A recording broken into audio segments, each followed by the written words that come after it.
The coffee cup shattered before anyone realized what had happened. Hot coffee splashed across the polished floor, the sharp crack echoing through the quiet cafe.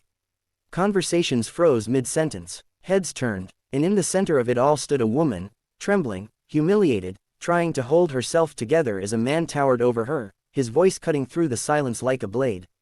"You think you can just walk away from me?" he snapped, grabbing her wrist. She winced, her lips parting as if to speak, but no sound came out. Most people looked away, some pretended to check their phones. No one moved, except him. Ethan Cole had only stopped at the coffee shop because his 5-year-old daughter insisted she wanted a chocolate muffin before school. That was it, a simple, ordinary morning. The kind he had grown used to after life had stripped everything extraordinary away from him. But the moment he saw the fear in that woman's eyes, something inside him refused to stay quiet. "Hey," Ethan said, his voice calm but firm. "Let her go." The man turned slowly, clearly not used to being challenged. His grip tightened on the woman's wrist. "Mind your own business," he growled.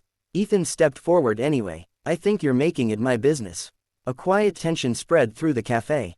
The kind that makes people hold their breath without realizing it. The man laughed harshly. "You don't know who you're dealing with." Ethan shrugged slightly. "I don't need to. I just know you shouldn't be treating her like that."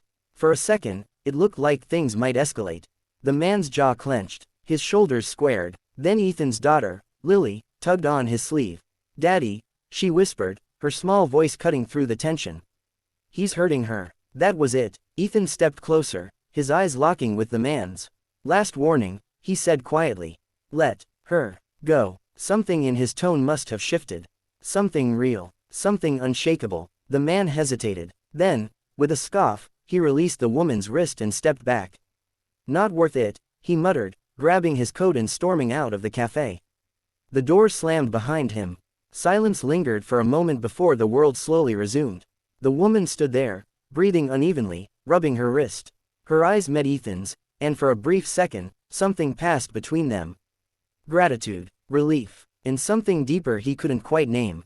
"Are you okay?" Ethan asked gently. She nodded, though her voice was still shaky. "Yes, I think so.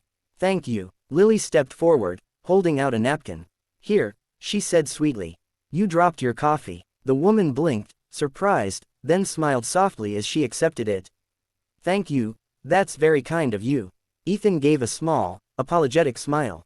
"Kids keep you grounded." "They do," she said, her eyes lingering on Lily. "You're lucky." Ethan didn't respond immediately. Luck wasn't a word he would have used to describe his life. Not anymore. "Well," he said after a moment, "we should get going." "School doesn't wait." "Of course," she replied. "But, could I at least buy you another coffee? To say thank you?" Ethan shook his head. "No need. Just take care of yourself." For a second, it seemed like she wanted to say more. But instead, she simply nodded. "Thank you again," she said softly. And just like that, Ethan walked out of her life. Or at least, that's what he thought. Ethan's life wasn't easy. Being a single father had never been part of his plan. But life rarely followed plans. 3 years ago, his wife had passed away after a sudden illness, leaving him alone with a toddler and a mountain of grief he didn't have time to process. Bills still needed to be paid. Meals still needed to be cooked. A little girl still needed bedtime stories and reassurance that everything would be okay, even when he wasn't sure it would be. So he kept going. Every day, he worked long hours at a small auto repair shop, hands always stained with grease, back always aching.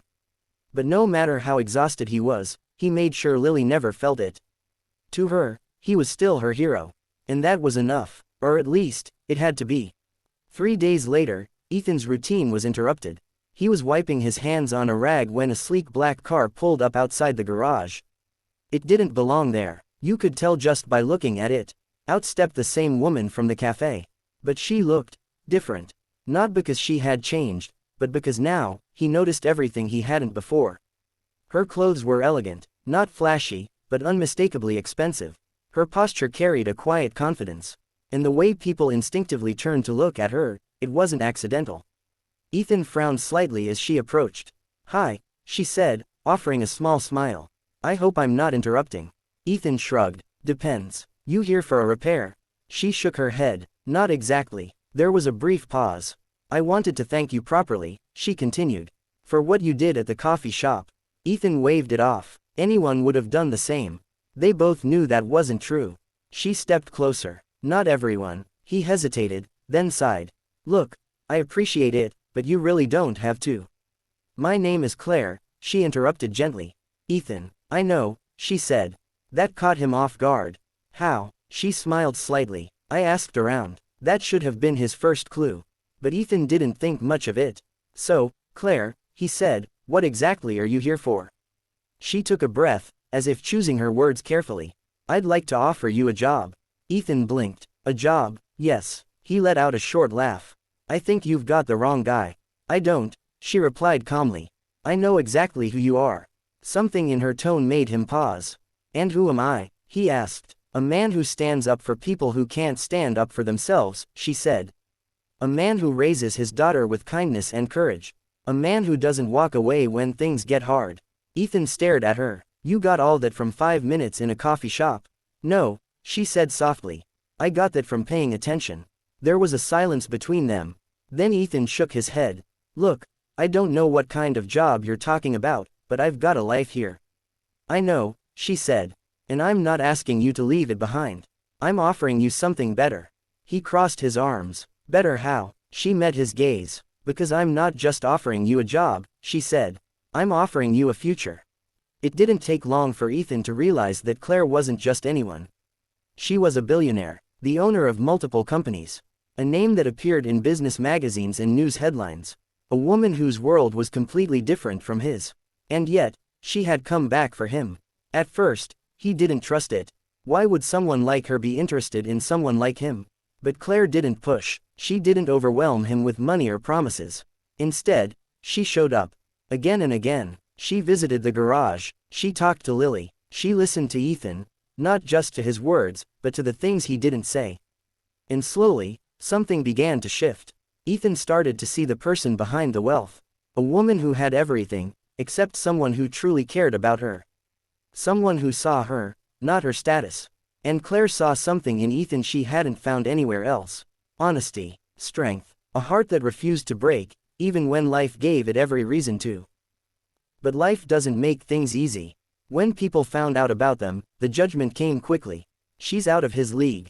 He's just after her money. It won't last. Ethan heard it all, and for a while, it got to him. He started to pull away. To doubt himself. To wonder if maybe the world was right. One evening, he told Claire they should stop seeing each other. It's better this way, he said. For both of us. Claire looked at him quietly. Is that what you really believe?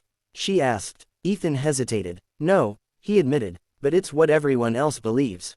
She stepped closer. I don't care what everyone else believes, she said. I care about what's real. And what's real? He asked. She reached for his hand. You, she said. And what we have. For the first time in a long time, Ethan allowed himself to feel something he had buried deep inside. Hope.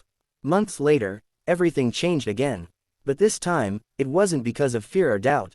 It was because of choice. Ethan didn't become a different person. He didn't trade his garage for a mansion or his life for luxury. He stayed exactly who he was. And that's what made everything work. Claire didn't want to change him. She wanted to build something with him. Together. They created programs to support single parents. They funded education for children who needed it. They used her resources and his perspective to make a difference in ways neither of them could have done alone. And through it all, Lily remained at the center of their world. One evening, as they sat together watching the sunset, Lily leaned against Claire and smiled. Are you going to stay with us forever? She asked. Claire looked at Ethan. He smiled. If she wants to, he said. Claire's eyes softened. I do. She whispered. And for the first time in years, Ethan felt something he thought he had lost forever. Not just love, but a future. Sometimes, life changes in an instant. Not because of luck, but because of a choice. A moment where you decide to stand up, to step forward, to do the right thing, even when it's easier to stay silent. Ethan didn't know that the woman he defended was a billionaire. He didn't expect anything in return. He simply did what was right. And in doing so, he found something far greater than he ever imagined. Because in a world where people often look the other way, it only takes one person to change everything. One act of courage, one moment of kindness, one choice, that leads to a life you never saw coming. KK.